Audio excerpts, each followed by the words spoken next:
Amit has a certain way of leaving a signature. There is always that one thing that you leave in a room where people want to go and take a picture, and everyone knows that it is the signature of the master AMEET Mirpuri. So what made you create these stories? I'm sure these stories replicate in other properties also. Absolutely. Every property that we do, every hospitality space that we create, there's always, like I said, there's some story that we're telling. So when I tell the story, it's coming from a real place. So I'm not just making something up and talking to people. So I think that's why people connect. So when we're talking, like we've been talking for so long now, it doesn't feel like we've been speaking that long, because what you're saying is coming from a place of thought. You're catching on to what I'm saying, and I'm speaking from a place of heart, where I know what I'm saying is making sense.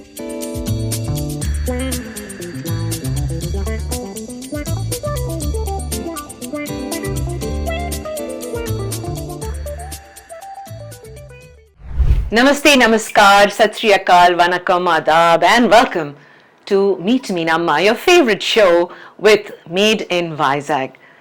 Today we have a very, very special person in the studio. Special because this is the first person who belongs to the millennium who's with me at the Meet Meenamma studio. A person whom I've adored as a little child, and confidently I can say that I've seen this person grow day by day in front of my eyes. VIZAG is full of beautiful designs. VIZAG is full of beautiful designers. But a person who has a design for life that sets him apart in the global skies of economy, in the global skies of excellence, is the one person who's next to me. And I'm so excited to have AMEET Mirpuri in my studio. Meet AMEET Mirpuri. Born and raised in Visakhapatnam, AMEET was interested in design from a very young age.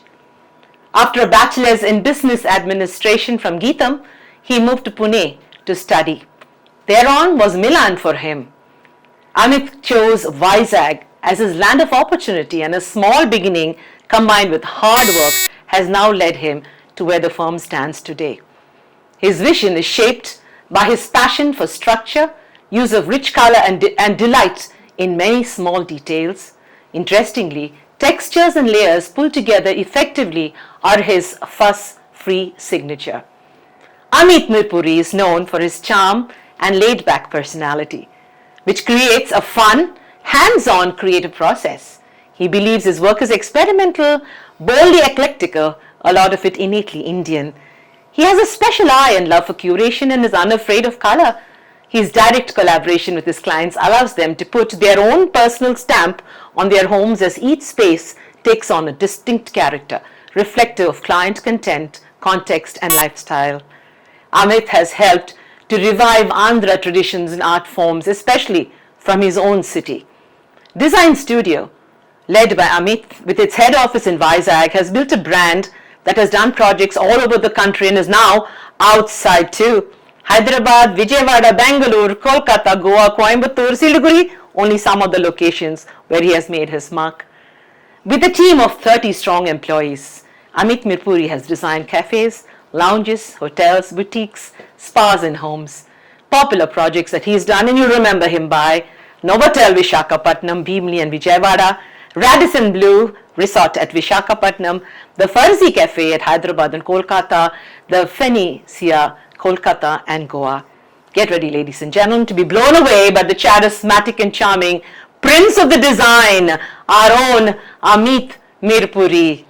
Hi AMEET, how are you? Thank you. I can hear the applause in the background with the way you were saying it. Thank you so much for that introduction. Your name is AMEET. For many of us, it is AMEET. Because you brought so much of excellence in such a short span of your life. But tell me, where did it all start for you? Where were you born, VIZAG, and why you got into this field, and who are you basically? So I was, thank you for having me, first of all. And so I was born in VIZAG, born and raised in VIZAG. I did my schooling at good old Timpani school, and my grandparents had migrated to VIZAG during the partition time from Lahore and Karachi. And so since then our family's been here. My dad also has been born and brought up in VIZAG. And so I obviously, was born here, and I did my schooling at Timpani. I did my college, my business management in Geetham. So everybody relates to me that way. Timpani and Geetam is like everybody from Vizag is from Timpani and Geetam. And after that, I was actually interested in doing fashion design. Yes. And I kind of dabbled in that. I tried my luck at getting into NIFT, and I think it was just, kismat, so to speak, that it didn't happen, that I didn't get through the group discussion round, that I got through the initial rounds and then the last round I didn't get through. And then so 1 year I worked with my dad, who was already into interior design and furniture manufacturing, doing a lot of execution work also. So, I was kind of thrown into that for that 1 year of gap that I was doing. I wasn't doing anything. It took a gap year. Now it's very coolly called a gap year.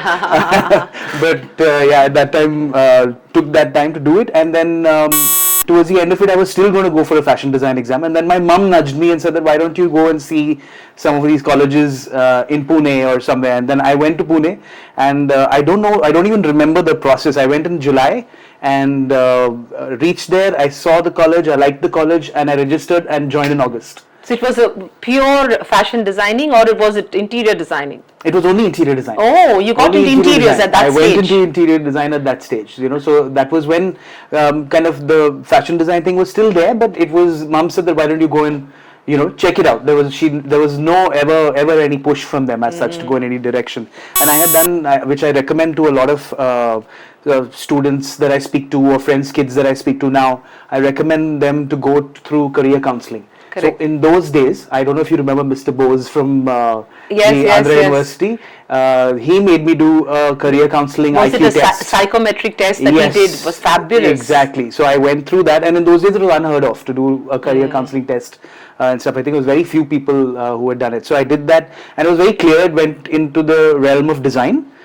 From the results that came. So then when I got interested while I was doing work with dad, obviously, on this, and then when I went to the college, it just so happened that, it was very organic.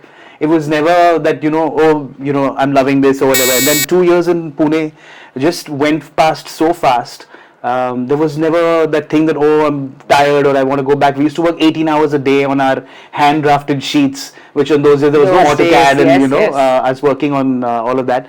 This is 22 years ago, 2000 to 2002 was when I was studying there. And I came back after the 2 years, and I was again, like I said, so organic that I just joined back with dad again next day. But dad had already started Design Studio, if I remember, 2000. No, so Design Studio is purely only a consultant's, is only a consultancy, which I started in 2006, because that by then I had said, Dad, I can't do. Again, very organically it happened that I did not want to be doing execution. Yes. Because I felt like all we were doing was, because I'm also, even at that very early age, dad's always been a stickler for small things, and I was also a perfectionist in these things. So I was focusing more on just doing, making stuff rather than designing stuff. And that's really what I wanted to do. I wanted to design. So from 2006, 2008, around that time, in those 2 years is when we kind of gradually made the shift. And from 2008, dad took a step back. He just went on a holiday to the US and came back and said, I'm not coming to the office anymore. He knew went to see my sister there and came back. Yeah, and then he said, I'm not coming to the office anymore, and he's going to take care of his store. And I was, doing the design part of it. So ever since, we haven't done execution. I've been much more happier doing that, because that's what I really love doing, the design part of it, creating something, and then you're not attached to, somebody coming to execute, or this pipe or that pipe, or this, this is leaking, or that kind of thing. You're doing what you're solely meant to be doing, So I feel that focus, which has always been I think for the last 10 years, my WhatsApp status has been focus, has always been that, and I think that's what's worked for us. Amit, now, there's a lot of water that has flown under the bridge called AMEET MIRPURI, the designer. Everywhere you go to YouTube, you go anywhere, you talk about AMEET MIRPURI, and your name comes up in the top 100 designers in the country, or the top 3 in the city and the state. And I'm so proud. Thank you. But before that journey, I still remember 1963, your family, your grandfather, had bought a quaint shop known as the Eastern Art Museum from the Seaway family. Yes. And there started a journey into antiquity and, history. Yeah. And into that family was born your father and then you. So you were born in the cradle of a museum, you see. Yes. So when little baby Amit was growing up, Yeah. I imagined that the little baby was watching this lovely artifacts of his country, of his state, and that must have made a major impression on your mind. Of course. And then you are the child of two volcanoes. These are Yeah. vibrant people, Komal and Prem. Yeah. I still remember they were such a happening couple, and they still are.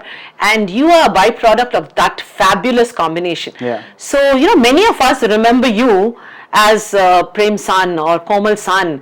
And today, everybody says, yes, these are Amit's parents. Yeah. The transaction, how did that happen? There's lot of love and affection in this family that has translated itself into excellence. Yeah. So how did the father hand over the baton to the son and disappear and allow things to grow? I mean, I've also experienced this. I want your point of view of your family, what it did to you, how you grew up with your impressions.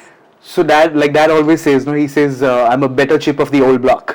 So he says that to everybody, which is very true, because dad was the most vibrant, is the most vibrant person. He used to play in a band, and now he does things differently, but he's still as vibrant in what he's doing now. So he's taken to spirituality and things also, but that's kind of gone that transition has been very smooth.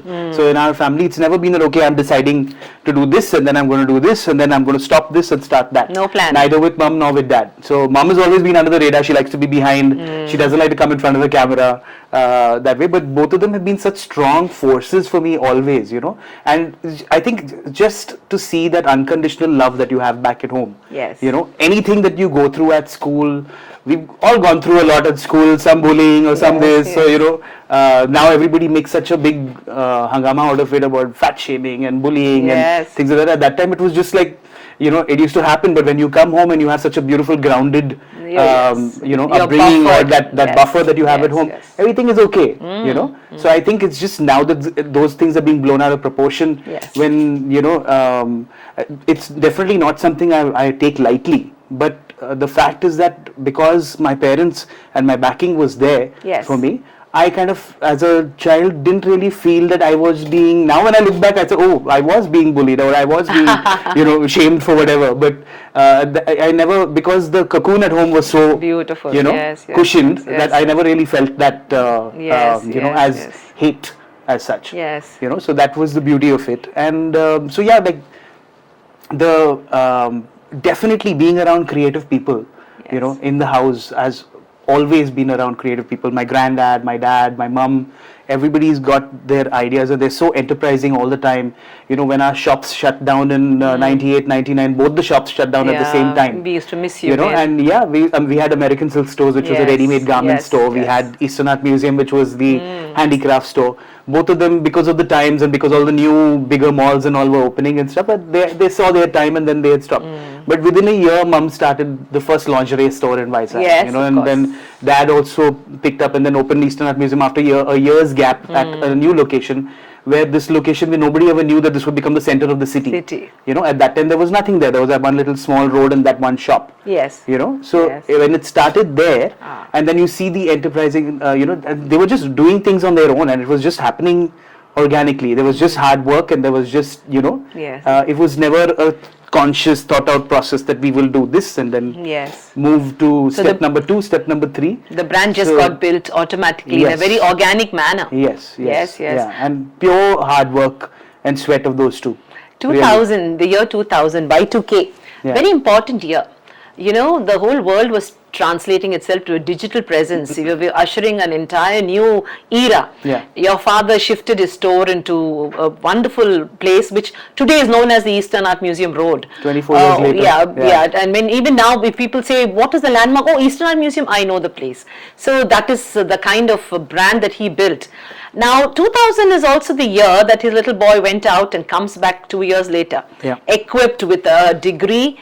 And he's grown up, and it's such a turning point year for the Mirpuri family, because your family has shown excellence in business, but here there was a creative lad who was starting a new story for the city.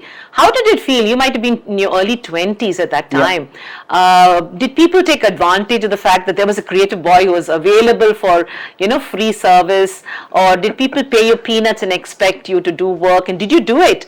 Did you learn that way? How did you learn? How did you grope around first? So yes to all of the above, but it did happen. I mean, of course, I don't think I would call it as using. It was also that I was getting the chance to kind of learn and experiment, and like we were getting the opportunity to do nicer houses and stuff because dad's friends or whatever, we were there, but we were not doing full-fledged beginning to end projects and stuff like that. Sometimes I was just doing a living room, we were just doing somebody's bathroom also, we've done just a kitchen, we've done for somebody, and I took everything as a learning for me. Till today I never look at any work as big or small. For us now sometimes it becomes about the bandwidth and whether we're able to handle it. But otherwise also I will always entertain a phone call from somebody who has a smaller space for me to design, or I will never say no. Straight away. I will always have that conversation at least, and then tell them that okay, maybe the timelines are not going to work out, or the budget may not work out or something. But there'll always be a conversation. It will never be that sorry. So I never look at work that way. Like I said, I think it's just because of how we've grown up that we know you never say no to work. Correct. First of all, and no work is big or small, like I said. And then we've always organically I keep using that word, but that's what rings true for this. That really it wasn't a planned thing that we went from doing such small single rooms to such large works. And then when I decided that okay, Hyderabad is the next thing I wanted to do, even when we went there, I again started doing 10 years later, I'm talking about in 2012 to 14, 15, those 2-3 years, I was doing again living rooms of people, I was again doing small favors for people and stuff, but and then that translated into people's trust, people's trust, people also seeing the real me, and doing what we were doing, and I think that's what worked out into saying okay, now I think I can work with this guy, so let's give him a bigger project and then let's work together, then we create something new. So it took that amount of time when I went from that transition of moving out of Vizag and going to Hyderabad thinking it would be very easy, but 2-3 years we went, I can count and tell you we did more than 30 project interviews, which we never got. That's true. And here people used to come to us with a project by then, and here we were in a complete reverse position. So it almost felt like we were restarting the line again, reinventing the wheel again, and going to people with my iPad and showing them all the photographs, saying, this is the work we've done and this is what I've done before and things. And but yeah, I think it makes it that much more sweeter when I look back at it now. I was looking at an interview that my dear child Abhignya had done with you for Triple ID, and I saw the story of how a 50,000 was given by the Palm Beach. What a wonderful person Arjun Bajaj is. He's a creative guy with a very good business sense, and he gave you a small kitty bag and he said go do it. Tell us that story, because I think that was the first story. My first tryst with hospitality was that. So that was where he interviewed. He was interviewing a few other designers, also from Vizag, and the other designers went to him and at Palm Beach Hotel, and they saw the restaurant and they said, "Oh, it looks nice. We'll just spruce it up." And I went and I said, "Do you want an honest opinion?" He said, "Yeah, of course I want an honest opinion." I said, "It looks like shit." So, and he started laughing, and then that's how we got the job, because I was honest with him about what it looked like, because he knew he's from Bombay, he knows the world. He's we worked extensively with him in so many years, and so when I went and he said that okay, but my budget is only 50,000 rupees, and I said yes. Wonderful. Done. Because I wanted to do a restaurant, and I think since that started my love for doing hospitality projects. Yes. Restaurants especially, and bars. Things started with that. This is in 2005 or 6, I think, around then. Was it the Mafia Mania that you did? What was the... Masala Mafia. Masala. It was amazing what you did. You transformed that little place into something else, and people used to go there. I've had my salesman from my store, my salesman, he's a Srinu guy, he's coming and sitting at the place and breaking mirror himself, sticking the mirror on the walls himself. We went to Purna Market and picked up beer bottles, filled them up with colored sand ourselves with my guys, because we had two people working with us at that time, and then displaying them on the shelves ourselves. Now of course it's like either ye karo, wo karo, everything is like that, but but that fun is different. Your hard sweat and blood is really felt in that space, isn't it? And we did it in 50,000 bucks. We used the furniture that he had already, reupholstered it. We had, Wonderful. different. We use color, of course. Yes. I use color as my choice of weapon usually. Yes, yes, For any yes. kind of work that we do where we're maybe strapped for cash or a budget or Yes. something like that. Then you use that. Yeah. So we did that, and then he loved it, and then we worked with him for till 2019. We've been working with him. Wonderful, Continuously wonderful, on different yes. projects. And I think he's after given that. you some of the most beautiful expression points. Absolutely. But we'll talk about it later. Yes. You are a Leo. You are a hardcore Leo, 20th of August. So color, vibrancy comes to you normally. Yeah. But I see that you've been minimalistic. You've been very cut, straight line, very simple in many presentations. Yeah. There is a certain lineage that you showed towards a shift. When you did homes, there was a lot of vibrancy. There was a lot of, going back in memory, nostalgia, taking little bits of history of the family and putting it together in different rooms. And then from there, suddenly you went into corporate spaces. And at this time, I take my hats off to Prabhu Kishore and the Varun family for trusting such a wonderful guy, because the work that you've done for the group is epic. Yeah. And recently I went to Prabhu's new office and I was shocked. Could this be a absolutely clean lines, open windows, everything is white, and one little colorful thing to show that this is the stamp of the master. This is the signature that this Leo has been in this room. So tell me about this, how you shifted from homes to corporate settings. So we've not really moved into corporate settings as such. It's more like, I'd say, boutique offices, because corporate settings, when you say corporate, you're talking about very large structures and offices and lots of glass and those kind of things. We're not really into that. It's been more boutique offices for our existing clients. And yes, Mr. Prabhu has been really instrumental in my journey, in terms of also from where of course, when I started with Novotel Vizag, I was starting as a local consultant. Correct. With them. But then it just so happened that the interior designer who was on the project just before the interior started, there was they exit project, and then after that he turned to me and said, will you handle it? What and a I stroke said of yes. good luck that was. I said yes without a second thought, and I had to make a time commitment of being there from 9 to 2 in the morning, and then after finishing work in the office, the projects go back again. So sometimes I'd be there till 2 in the morning also setting up and things like that.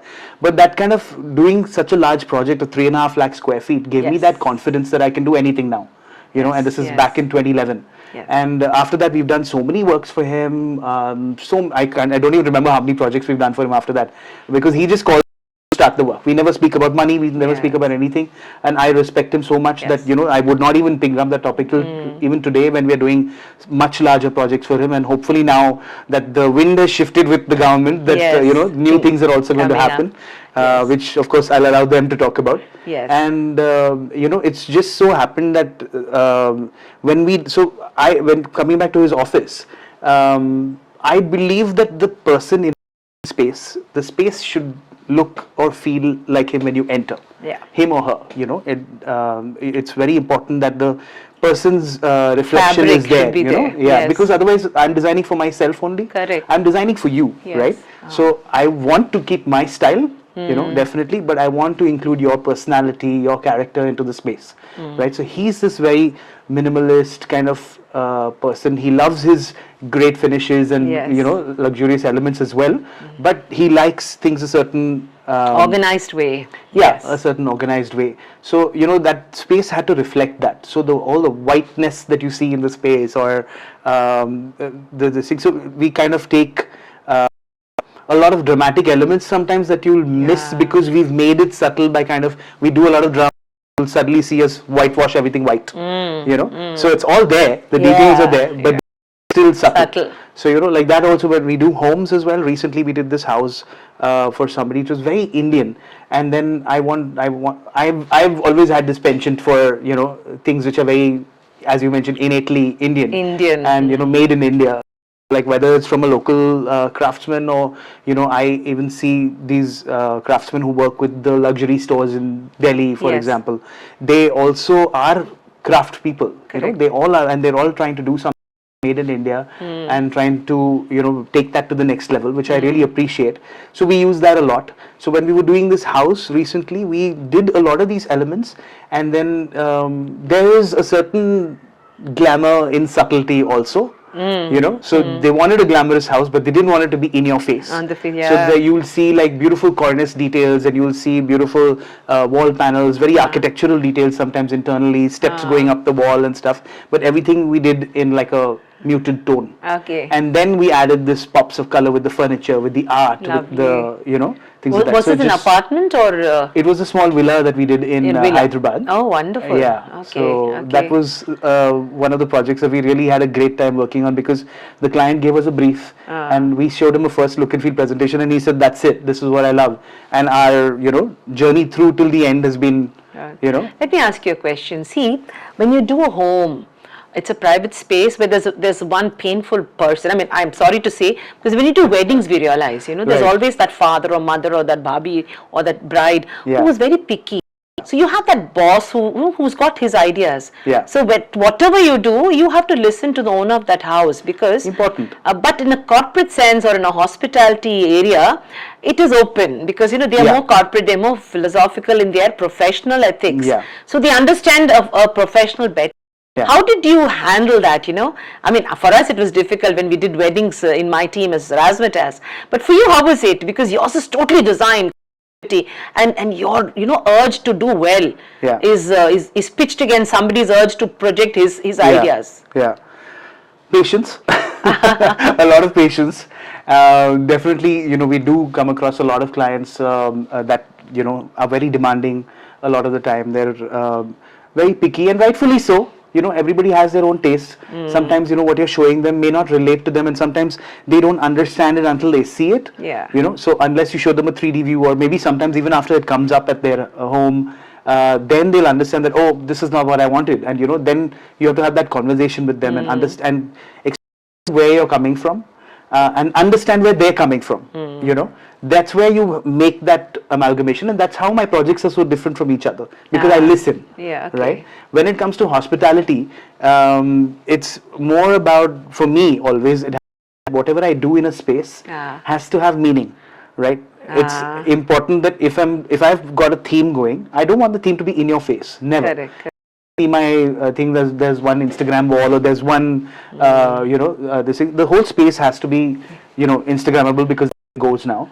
But the very fact that when I show the client of us, it's coming from somewhere, from a place of thought, from somewhere where I've actually thought about it, and I'm not just downloaded pictures and showing it to you. I've got an idea, I'm putting it together on paper, and then I'm sourcing maybe some pictures, of course, to represent that idea to them. Wait, let me think.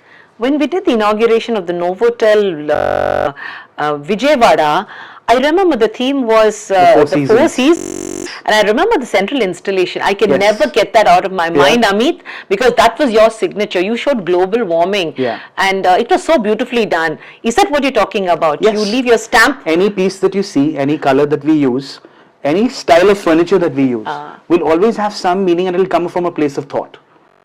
It's not just some random piece that I've liked from somewhere and I'm putting it in. Sometimes it does happen, yes, but the reason I'm buying it also has to be there. There has to be, like, we're doing this beautiful styling for a farmhouse right now, where the name of the farmhouse is Nimali. So it's a peacock. A peacock, right? And so one room in the house, the bar room, we're going all out with blues and greens and the reasons. But the rest of the house does not have that. So the idea is that bar, because that's the fun place, that's where we're talking about doing these brass peacocks, and we're doing rich blue velvet fabrics, and these green designer fabrics from very, I don't want to name names designers and stuff, but that's how we kind of envision a space. So like I said, it has to come from some place of thought. So when I see places designed where they look very nice, but what was behind this? There has to be some kind of depth. There has to be some kind of uniformity, some story, some emotion, some consistency in the story that you're telling. There has to be something. It could be that the person themselves who's looking at it is creating their own story. Correct. You have to have your own story when you're showing it to the client. True. Ameet, reliving and reviving, these are two different words. Yeah. So when tradition is relived, when tradition is revived, there are many canvases that you can use. A poet will use her poems.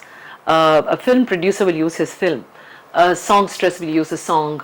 Ameet Mirpuri would take out his laptop and sketch the future of reliving and actually relieving the whole himself and his energies. So, in the art museum that you've done, I would call it a museum, at Palm Beach, what is that one sentence you would like to give to our viewers as to what you did for your state, Andhra Pradesh? You don't belong here. You're from Sindh, but you're born in Vizag, and this makes you so imperially important to Made in Vizag. You are perfect for Made in Vizag, because some of us came to Vizag but made this our home. So Yeah. tell us, in reviving Kalamkari and other things of Andhra Pradesh, how did you make yourself Made in Vizag? Yeah. So I take offense when somebody says I'm from Sindh. I am very much from Vizag. I wear it as a badge of honor wherever I go. I always tell everybody, even when we're at these big events in Delhi or Bombay or outside in Milan or wherever we are, is always you tell them that you're from Visakhapatnam. And I always say the full name so that people get, sometimes you get that look and then you say Vizag and then, oh yeah, okay. Now that is like that, but 10 years ago it wasn't. Now everybody knows the city. But I'm hoping that we have something to do with that. But yes, the Andhra Art and Craft Hotel is something that really I think is more enjoyed when you actually visit. It's a treat for your senses. The photographs really are not just, they're not, I don't think that they justify the actual space, right? So I think somebody who comes to Vizag, goes there, it can actually be, you can actually make a day of it, or you stay over there and it's, thankfully not very expensive to stay there also. So that's the kind of space I feel that we really left a mark, and a mark that I'm grateful for the opportunity that we got to do it, and also very proud of that we were able to accomplish something like that with such finesse. Correct. Because sometimes the art forms are a little crude and rough around the edges, but we smoothen those edges out and presented it in a very different way. Yes. I remember the winking bomma. Yeah. He's supposed to be a drishti bomma and is winking Drishti at you. bomma, It makes yeah. it so unique. Yeah. And we recently reinvented that for another restaurant that we did in Hyderabad called Aidu. Okay. So he's holding a peace symbol and also winking back at you, and we've done it in a very different way, of course, done by the same product designer and artist. And so it's just something that it's very important to me that the culture reflects in what we do. Because I'm very deep rooted in culture. I love doing things which are creative and part of as you mentioned with my love for dance and for theater. So I have that affinity towards it, and also with my background, I've always been surrounded by this always. So for me, it just came naturally. It wasn't anything forced that we were designing as such. It just flowed. But Amit, you are a natural storyteller. You tell stories so beautifully. It's not just Palm Beach, the other properties also. Every property, now look at Novotel Varun Beach in Vizag. You go into the bar, the harbour view, you see the maritime history of our city, and you see a large propeller which is so unique. You go into Zafran and you see this beautiful culture and the Sabyasachi walling, and suddenly you see this Iron Man. So Amit has a certain way of leaving a signature. There is always that one thing that you leave in a room where people want to go and take a picture, and everyone knows that it is the signature of the master Ameet Mirpuri. So what made you create the stories? I'm sure these stories replicate in other properties also. Absolutely. Every property that we do, every hospitality space that we create, there is always, like I said, there's some story that we're telling. So when I tell the story, it's coming from a real place. So I'm not just making something up and talking to people. So I think that's why people connect. So when we're talking, like we've been talking for so long now, it doesn't feel like we've been speaking that long, because what you're saying is coming from a place of thought. You're catching on to what I'm saying, and I'm speaking from a place of heart. Where I know what I'm saying is making sense. Even when I'm on social media, for that matter, people say, "Oh, you're very active on social media," but you will never find something on social media that is not of substance that I put out there. At least I'd like to think so. But that's obviously left to people to decide, because once you are out there on social media, there's so many opinions that can be formed. But then for me, it's always coming from that place of substance, always coming from that place of meaning. So I don't know if I'm so much a storyteller as much as I'm just telling it like it is. But you do a lot of research as to, supposing a theme is taken, you do such perfect research that a person who enters the room knows the story within seconds. And this is what you're saying, and it's so obvious. Coming to storytelling and amateur theatre and dancing, Amit, there was some time back you uploaded some beautiful dance videos of yours, and I thought you're going to become a professional dancer. You are so excellent at it. You have a penchant and a natural move like your father to dance. From the genes, both father and mother. Yes, both of them dance so well. So you do a lot of partying. You're a party guy. You know, you've got a whole bunch of friends. My friends will speak about this otherwise. These friends of mine who have been, we have this bunch of friends who've been together for the last 25, 30 years, and I can't do without them. The chaddi buddies. And, but now every time I say no, I'm not coming out, and I can't go out and say, what happened to the older meet? What happened to those drunken nights at Chrome? So they beg to differ on that. But yes, I do love to dance. It's something that just makes me very, very happy when I'm doing that 1 hour of class or dance class or shooting a video or something like that or whatever. That 1 hour I just forget about everything else. It's almost like meditation for me. Yes. It just feels that way. So you're kind of transported. I don't feel like touching my phone. I don't feel like doing anything when I'm dancing. So because I love it. Your work is so stressful. Your brain is always working overtime. You travel a lot, Amit. Traveling is actually, people think we're traveling outside, but actually every time we travel inwards. It's a spiritual journey in defining ourselves. How much has travel helped you to actually see new ideas, to seek yourself in those ideas? How many of those ideas have come back as memories of nostalgia that you created as part of your life? So much. I mean, everything you see around you has design in it, right? So everything that you actually take in, whether it's just looking at nature or whether you're looking inside a beautiful space, there's something for you to look at all the time, and our eyes are our windows to the world. Right? So that's how it's the best saying in the world when people talk about your travels affecting you or inspiring you. So like I did this course in Milan in 2009. So I didn't do it immediately after my course in Pune. I worked for a few years, and then when I could afford it, then I went to Milan for a few months to do this course, and it was just eye-opening. The exposure, that the kind of thing, I already knew what they were teaching, but then the thing is the method of teaching, or just sending you out there into the city and just go find your way and find art in what you're looking at. And the first thing that we got that day when we went for our first class in Milan was they gave us pieces of paper and the charcoal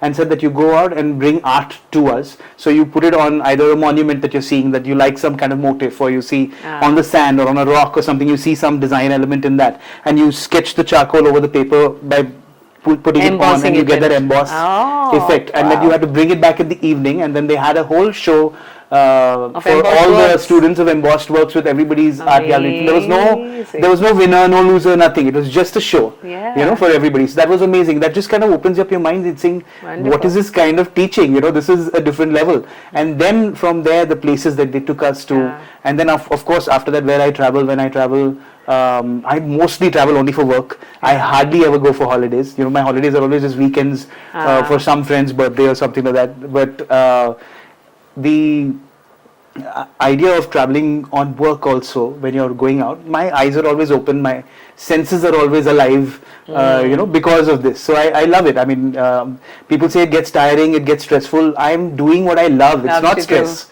You're talking about sketching, I think when you started, the digital word was still not a big deal, and so you had to use your pen and put your paper to the pen. And all your ideas, I remember rough sketches used to come across. All of us have started like that.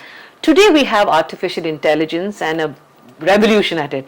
So it's at the click of a button you get your designs together. The space, the structure, the management of time, color, everything has become easier.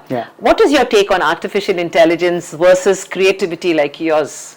So it's a very interesting question because it really helps us also. I hope it will help us in the future better rather, because right now I think artificial intelligence is still kind of finding its ground within us. I saw this beautiful saying about it recently that says for artificial intelligence to actually work and reduce the work for an interior designer, the client needs to know how to use it and the client needs to know what he wants. Correct. So we're safe. Correct. Because the whole thing is we're almost like psychologists, where we're talking to the client all the time and trying to understand what they're like and what they like, what they don't like, what their tastes are and stuff. So that's what we translate onto our designs and then show it.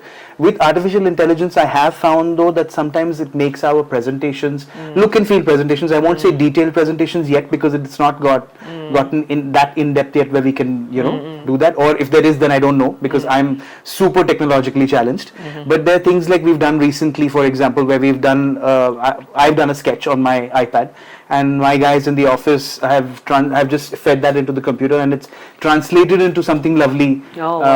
Maybe with not all the details that I drew, but still it's translated into something beautiful. So it was very nice to show to the client. And was it easy to do? Easier than putting your head to more? I had to do the sketch. Okay. Yeah. Right. So the groundwork is yours. The groundwork was mine. There is ChatGPT and other things where you can generate images as well. Correct. So you can write like this peacock place that I was talking about. You can write in blues and greens, furniture, bar room, entertainment area, and you get some describe it in detail as much as you can with the golden peacock sitting on the bar and the naked lady hanging from the ceiling and all that stuff. True. You can do that and it'll give you a reference image. So you can use that as showing the client that this is the vibe I'm trying to create, but it's not something that can give you details just yet. So Ameet, the family I think is the foundation for anything, for any of us, and your beautiful family. Is there anything that you would like to say about your family, about special people who have made a difference to Ameet Mirpuri?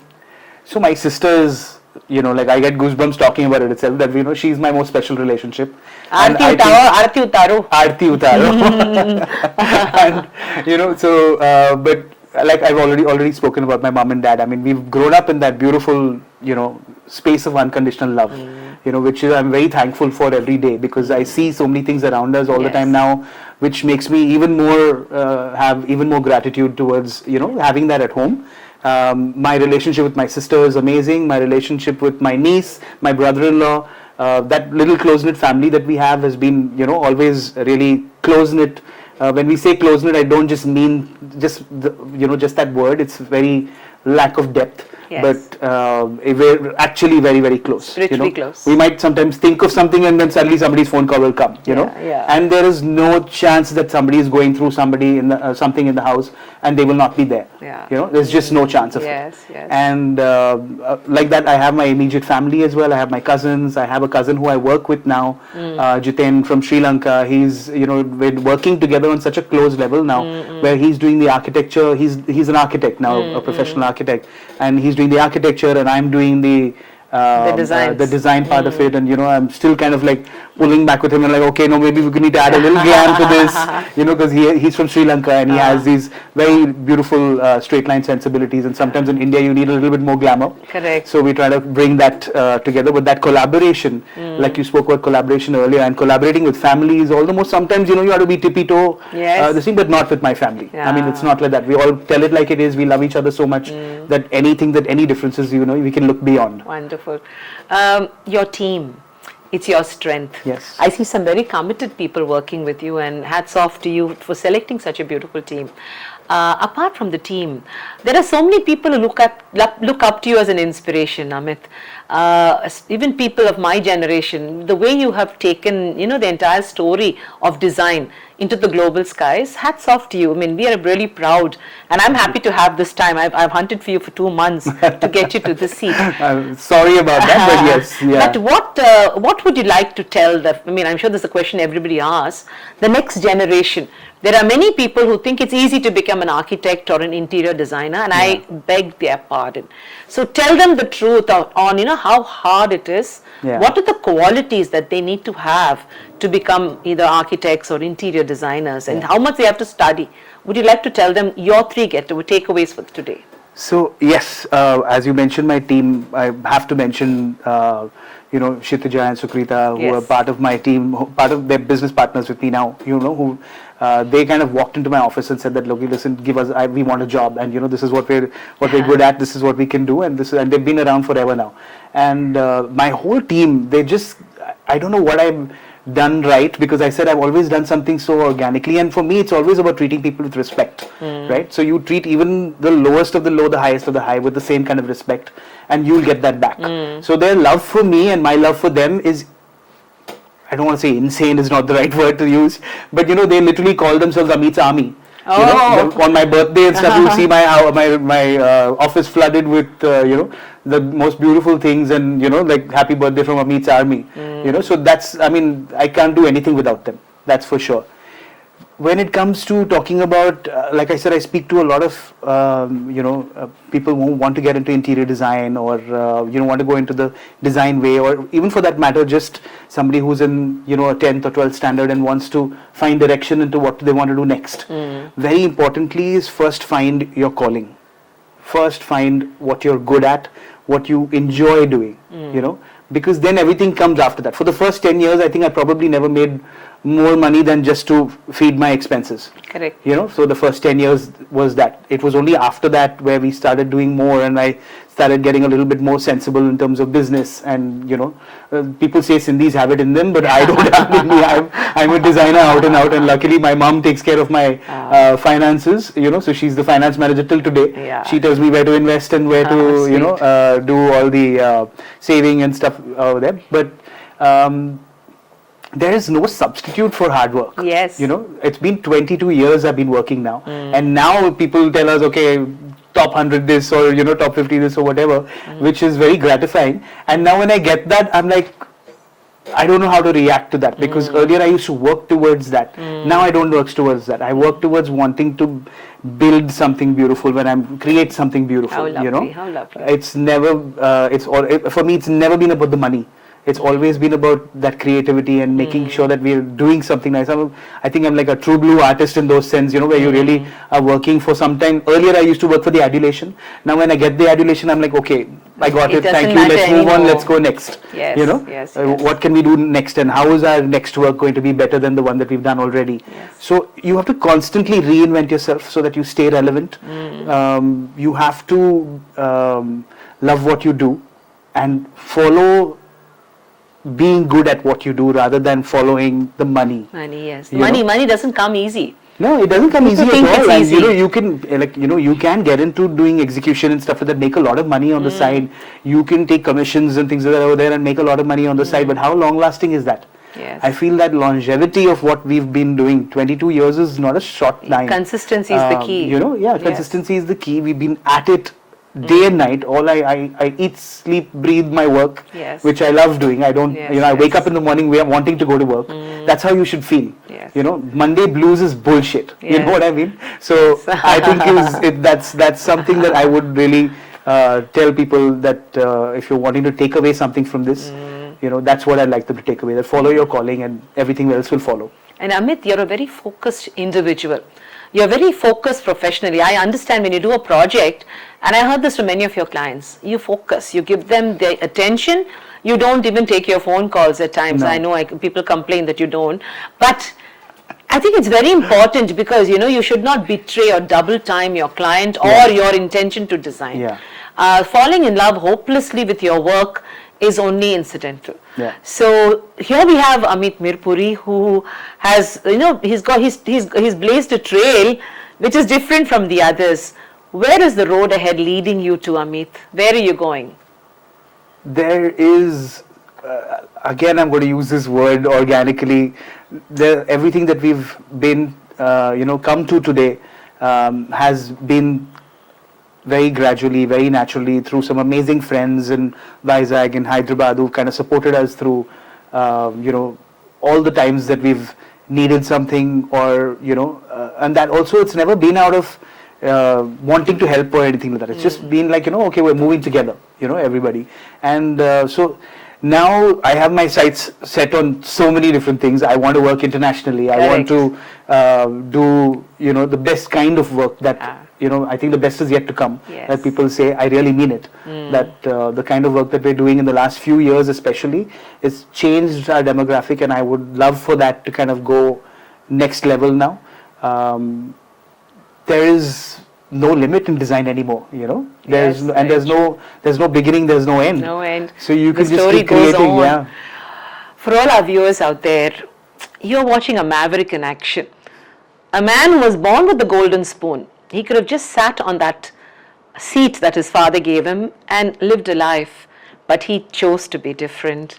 He chose to go and rough it out and to create a niche for himself. And what a wonderful way in which Made in Vizag has helped AMEET Mirpuri to prove that Vizag is his playground and his land of opportunity. For me, Meenamma, my one takeaway is, after seeing this young generation boy, simplicity is the key. Just remain yourself. Come what may, don't change who you are, because brand you is what makes you. So for all those in Vizag out there, check out AMEET Mirpuri in the links I have enclosed, and interviews, awards just come easily to him, but he really doesn't care. What he cares about is that smile that he comes and visits anybody with, his family, and the one God that has been guiding him spiritually throughout his life. Meenamma is really happy, Amit, to have you, and I would like you, I copied this from somebody else called Karan Johar, and thank you so much.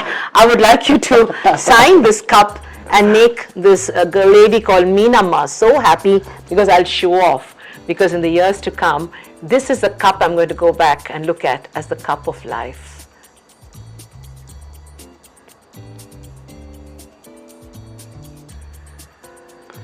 Lots of love. Chalo, Thank you. let's Thank you pose so for much. let's pose for the yes, here we are.